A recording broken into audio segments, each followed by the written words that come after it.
Vinta Nation, it is day 9 of the challenge. If you haven't picked up your band, let me know. I'll be in the gym tomorrow morning from 6 till like 8:30, and then I'll be back between 11 and 12. So if you want to pick up your band early in the morning, let me know. You can come by and pick it up.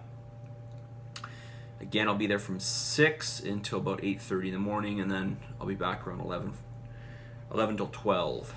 Okay? So if you want to pick up your bands, come by tomorrow and grab them. All right. I have more questions about what I call fillers. So what are fillers? Well, I mean, when it comes to diet, things like ketchup, mustard. I guess you could throw in jam. Barbecue sauce, sriracha sauce, salad dressing, these types of things. These things that add some flavor.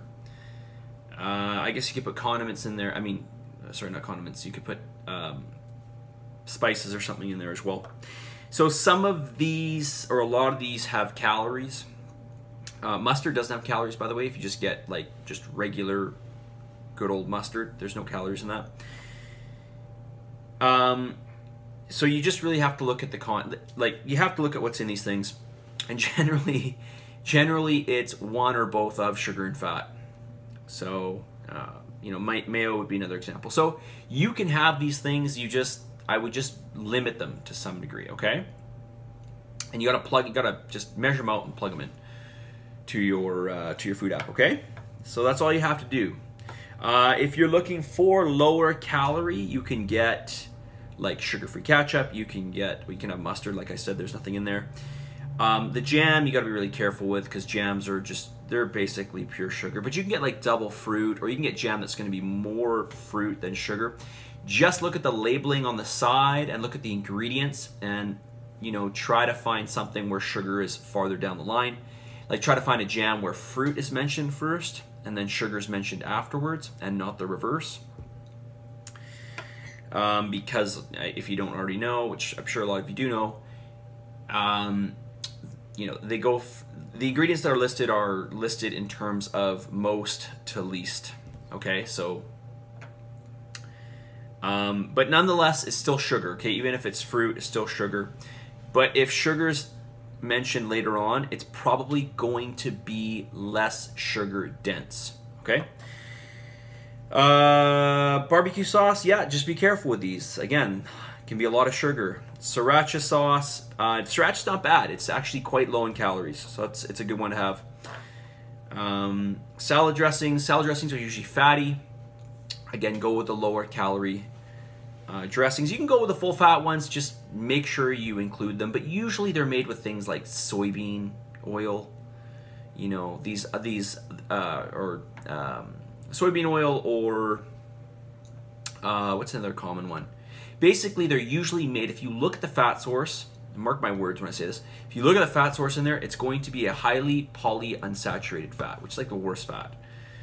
Of course, it was touted for years as being the best fat, but it's really the worst fat. It's the most unstable fat. It's the fat that's most apt to oxidation, which means it can become a free radical in the body, right? And you know, supposedly that's not supposed to be good. I say supposedly because we don't actually know, right? But you know, we do believe that free radicals cause cancer.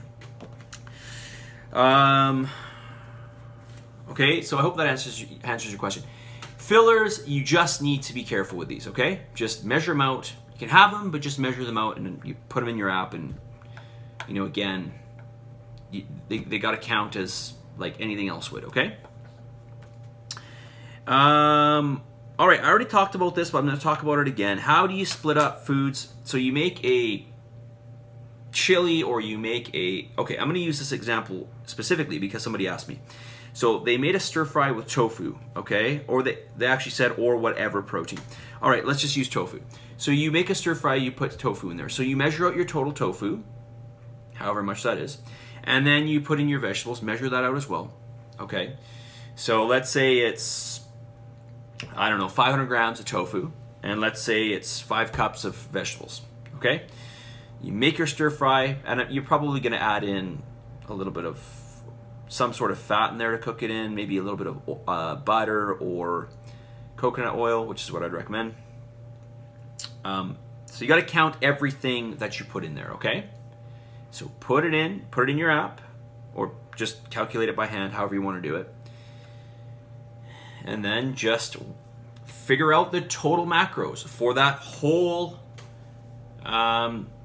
whatever you made. In this case, stir fry, okay? Figure out the macros for that whole stir fry. Okay, let's say it's 5 servings, or you want to make it into 5 servings. You can make it to however many servings you want. So let's just say there's, 100 grams of carbs and 200 grams of protein, okay? And you want to subdivide that into 5 servings. So just weigh out, weigh the whole thing, okay?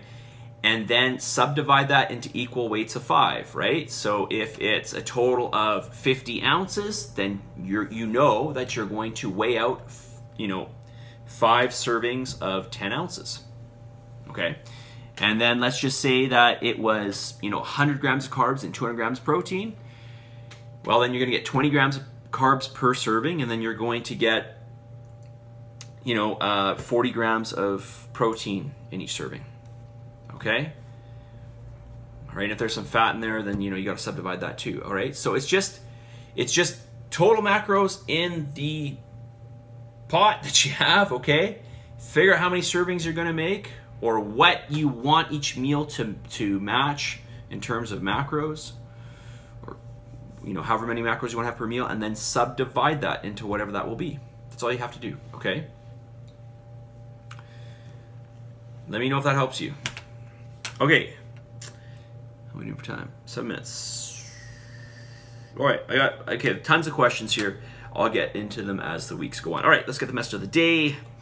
You build yourself up over time, not overnight. You build yourself up over time, not overnight. Do not get discouraged if things don't happen for you right away. It's normal, especially if you've struggled in a certain area for quite some time. The key, and I will keep trying to drill this into your head, and I need it too. I'm not going to lie. I'm human like you. The key is to keep trying. The key is to keep trying, being self-aware, being self-honest, being honest with yourself, and then really looking for the areas where you're not meeting up to the standard. Because inevitably, if you are not reaching your goal, there is an area or some areas that you're just not quite meeting. So you just need to be honest with yourself. And being honest with yourself is going to be the quickest way to fixing the problem, right? Self-responsibility is the fastest way to get what you want. It's true. That's for another saying, though, of the day. Okay, you build yourself up over time, not overnight. Things take time. That's my point. Things take time. I don't care, well, I guess if it's something small and minute, then maybe it doesn't. But for anything of any great measure, it takes time. It takes time. So be patient. Be patient. Be patient. All right, that's all I'm going to say. Submit, commit to this challenge. Positive energy, positive vibes. Give some gratitude. Be thankful for everything you have. And as always, believe in yourself. You have no good reason not to believe in yourself. Right? You don't. And I will talk to you all very soon. Day number 9, day 10. We're almost 1/7 through this challenge. See you guys. Oh, send me your feedback. I put it up in Slack, okay? www.trainonme.com/fit-in-10 check-in, I believe. Fit-in-10 check-in, all one word. Is it all one word? I believe it's all one word. Anyway, just look at the link I sent out, okay? Send me your feedback. Do it ASAP. Some of you already did. Thank you for that. I want every single one of you to do it, please. See ya.